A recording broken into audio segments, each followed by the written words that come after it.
ఈరోజు మన ముందు ఇంకొక లక్షణమైనటువంటి వ్యక్తి వాడ్రేవు చిన వీరభద్రుడు గారు ఉన్నారు.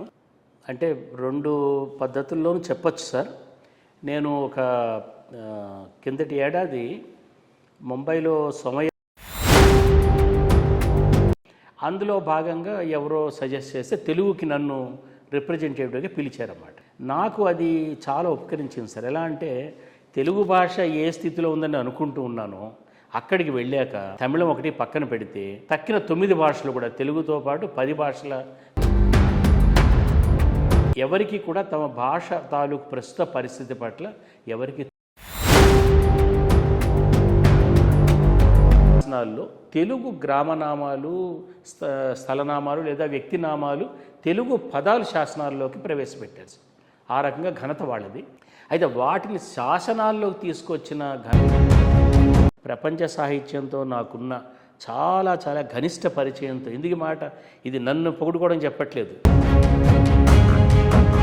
చదివిన తర్వాత నాకు ఏమర్థమైందంటే తెలుగు ఛందస్సు లాంటిది. కానీ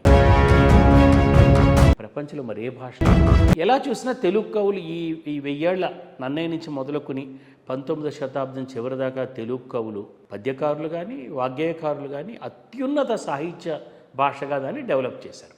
కానీ ఎప్పుడైతే ఆధునిక యుగం మొదలైందో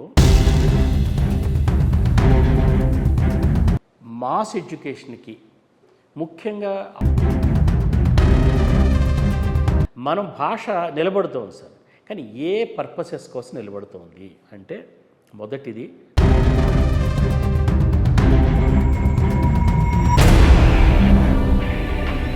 ఇప్పుడు ఉన్నటువంటి పరిస్థితిలో తెలుగు భాష ప్రపంచ భాష కావాలి అంటే మొట్టమొదటిది రాజకీయ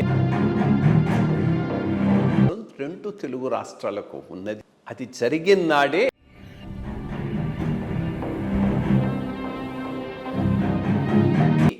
నేను అనుకుంటున్నాను. మీరు అంగీకరిస్తారా?